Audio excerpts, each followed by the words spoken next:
Hello friends, welcome to all in my channel learn with Sujata Sahu. आज इस video में हम बात करेंगे कि अगर आपको फ्रैक्शन फॉर्म में कोई वैल्यू दी गई हो और आपको उसे सिंपलेस्ट फॉर्म में चेंज करना है तो आप किस तरह से उसे चेंज कर सकते हैं। हम पहले कॉन्सेप्ट समझेंगे, उसके बाद हम कुछ क्वेश्चन सॉल्व करेंगे कि किस तरह से आप ऐसे क्वेश्चंस को ईजिली सॉल्व कर सकते हैं। एक मेथड मैं आपको बताऊंगी जो आपकी बुक में दिया गया है और दूसरा मेथड आपको बताऊंगी जो ट्रिक मेथड है, जिससे आप इजीली कोई भी question with in a minute solve कर सकते हैं। तो सबसे पहले हम पढ़ते हैं कि हमें किन बातों का ध्यान रखना है। Step 1, find the HCF of numerator and denominator. अगर आपको कोई वैल्यू फ्रैक्शन फॉर्म में दी गई है तो आपको सबसे पहले उसका न्यूमरेटर और उसके डिनोमिनेटर की HCF फाइंड आउट करना है, ठीक। उसके बाद स्टेप 2 क्या है, divide the numerator and denominator by HCF value. जब आप HCF फाइंड आउट करेंगे तो आपके पास कोई वैल्यू आएगी, उस वैल्यू से आपको जो भी फ्रैक्शन दिया जाएगा उसे डिवाइड करना है। अभी हम क्वेश्चन सॉल्व करेंगे। Note, a fraction is said to be in its simplest form or lowest term if its numerator or denominator do not have common factor other than 1। यहाँ पे हमसे कहा गया है कि ऐसे फ्रैक्शन तभी सिंपलेस्ट और लोवेस्ट टर्म में उनको कहा जाएगा जब उनके न्यूमरेटर और denominator do not have common factor other than 1। यानी आप उनको इतना सिंप्लीफाई कर देंगे, उससे डिवाइड कर देंगे कि लास्ट में वो सिर्फ उनका जो कॉमन फैक्टर होगा वो 1 के अलावा और कोई ना हो। अब हम कुछ क्वेश्चन सॉल्व करेंगे और देखेंगे कि कैसे हम इस क्वेश्चन को या फिर ऐसे फ्रैक्शन को सॉल्व कर सकते हैं। यहाँ देखिए, मैंने एक एग्जाम्पल लिया है जिसमें आपको 5/15 फ्रैक्शन फॉर्म में दिया गया है और आपको इसे सिंपलेस्ट फॉर्म में चेंज करना है। तो जैसे हमने पढ़ा था कि स्टेप 1 क्या है, हमें सबसे पहले न्यूमरेटर और डिनोमिनेटर की वैल्यू को उनकी वैल्यू का HCF फाइंड आउट करना है। तो सबसे पहले मैं इसके HCF फाइंड आउट करूँगी। जैसा कि मैंने आपको बताया था 5/15 अगर लिखा है तो 5 क्या कहलाएगा, इसका numerator, then 15 is its denominator. हम न्यूमरेटर और डिनोमिनेटर का HCF फाइंड आउट करेंगे। HCF फाइंड आउट करने के लिए हम क्या करेंगे, सबसे पहले 5 को मैंने यहाँ लिखा। अब 5 किससे डिवाइड होगा, तो 5 की टेबल से।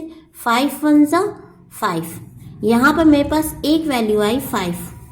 अब मैं इसी तरह से 15 का HCF फाइंड आउट करूंगी। 3 5 जा 15।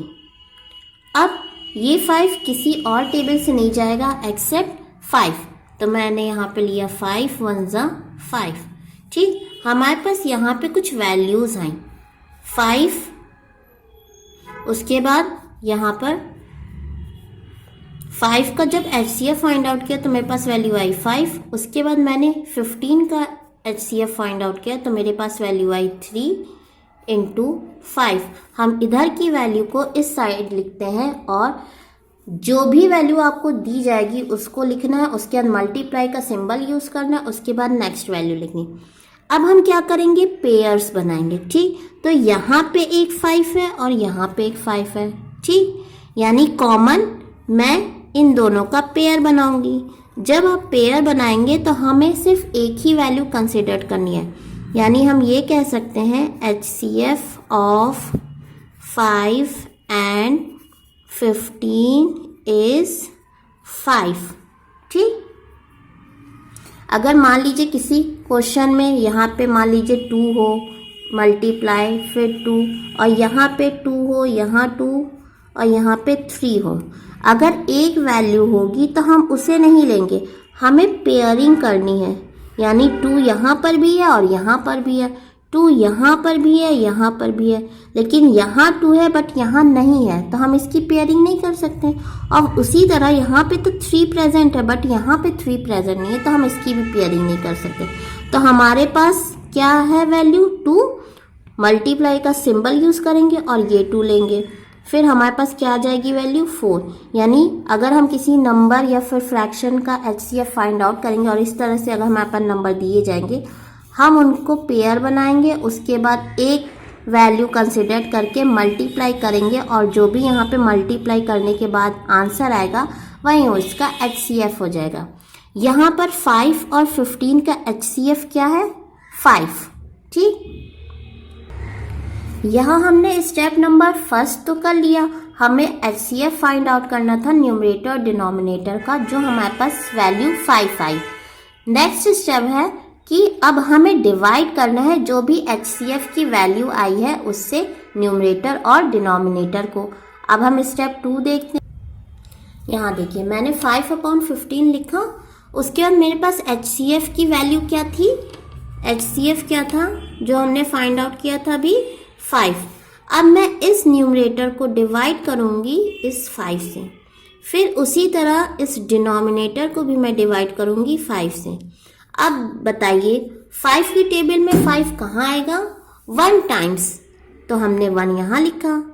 ड्रॉ अ फ्रैक्शन बार, 5 की टेबल में 15 कब आएगा, 5 1 ज़ा 5, 5 2 ज़ा 10, 5 3 ज़ा 15, यानी हमारे पास ये वैल्यू आई 1/3, जो इसका आंसर हो जाएगा।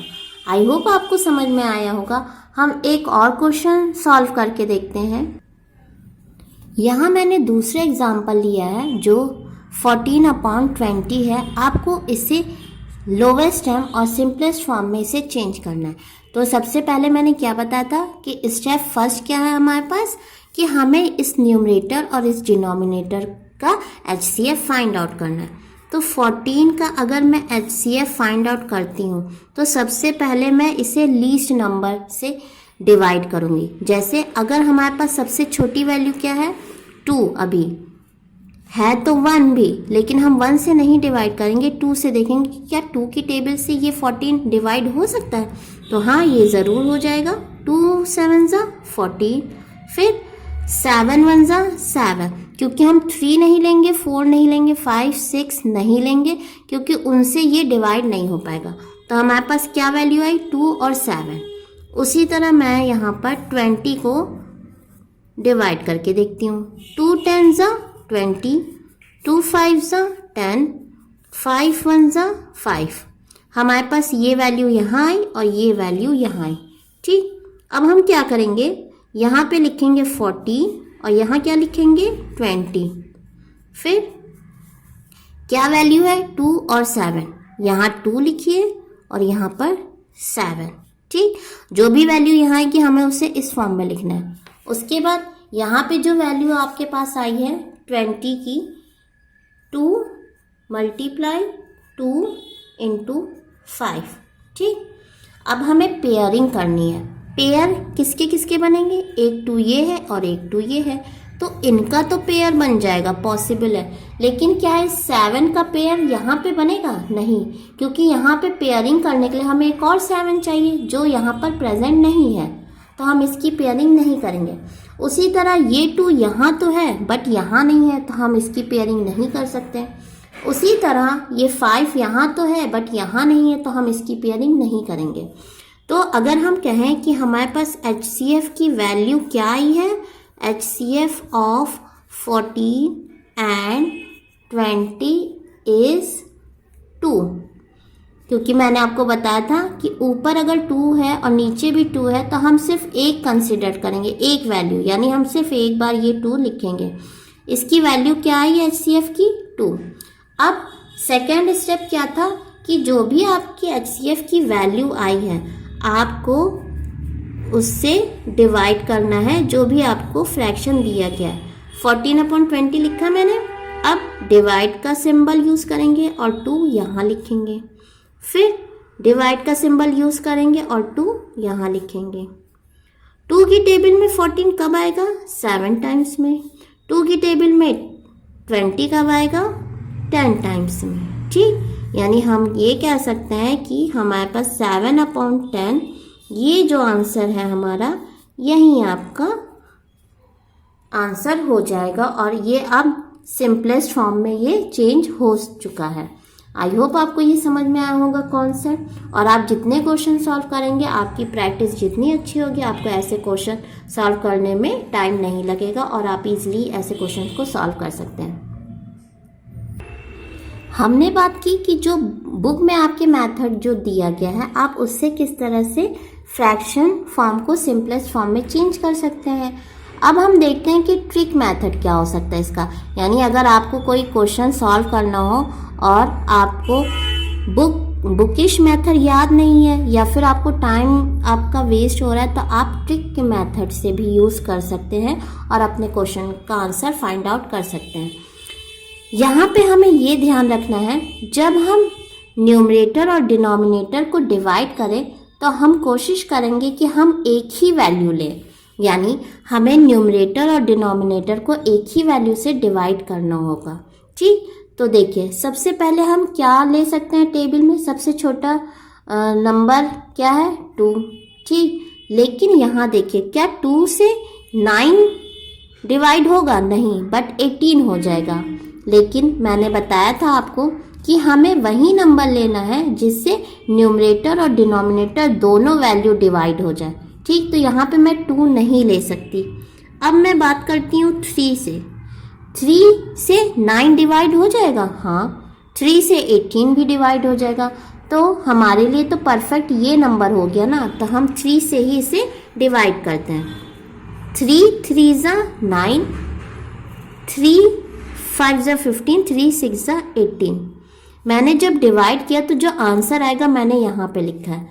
3 की टेबल में 9 कब आएगा? 3 टाइम्स। 3 की टेबल में 18 कब आएगा? 6 टाइम्स में। ठीक, अब फिर से हम देखते हैं क्या हम इसे 2 से डिवाइड करेंगे? नहीं, 2 से 6 तो डिवाइड हो जाएगा बट 3 नहीं हो पाएगा। फिर हम 3 से करके देखते हैं, 3 से ये डिवाइड होगा? हाँ। 3 से 6 डिवाइड हो सकता है? यस। तो हम 3 लेंगे। 3 1 ज़ा 3, 3 2 ज़ा 6। यानी हमारे पास वैल्यू क्या आई? 1/2, जिसे हम क्या कहते हैं? हाफ भी कहते हैं। ये हमारा आंसर हो जाएगा, क्योंकि अब इससे लोवेस्ट फॉर्म में ये और डिवाइड नहीं हो सकता, तो हम इसी को यहाँ पे आंसर मानेंगे। अब हमने यहाँ पे 15 लिया और 25 लिया है। तो मैंने जैसा बताया था आपको रूल कि आपको ऐसा कोई नंबर लेना है जिससे आपका ये न्यूमरेटर और ये डिनोमिनेटर दोनों डिवाइड हो जाए। क्या हम 2 लेंगे यहाँ पे? नो। क्या हम 3 लेंगे? 3 से ये डिवाइड हो जाएगा बट ये नहीं हो पाएगा, तो हम 3 भी नहीं लेंगे। क्या हम 4 लेंगे? 4 तो बिल्कुल नहीं लेंगे, क्योंकि 4 की टेबल में तो ये दोनों ही नंबर नहीं आते। अब बात करते हैं हम 5 की। क्या 5 हम लेंगे? 5 से 15 डिवाइड हो जाएगा? हाँ। 25? बिल्कुल, 5 से 25 भी डिवाइड हो सकता है। तो हम यहाँ पे 5 लेंगे, जो हमारे लिए एप्रोप्रिएट नंबर है। 5 की टेबल में 15 कब आएगा? 3 टाइम्स में। 5 3 ज़ा 15, 5 5 ज़ा 25। अब देखिए 3/5, अब ये फर्दर डिवाइड नहीं हो सकते, तो ये आपका आंसर हो जाएगा 3/5। आई होप आपको ये कॉन्सेप्ट और ये ट्रिक मेथड समझ में आया होगा और आप अपने फ्रैक्शन के चैप्टर में जो भी क्वेश्चन आपको दिए जाएंगे आप इजीली सॉल्व कर पाएंगे। Thanks for watching my channel.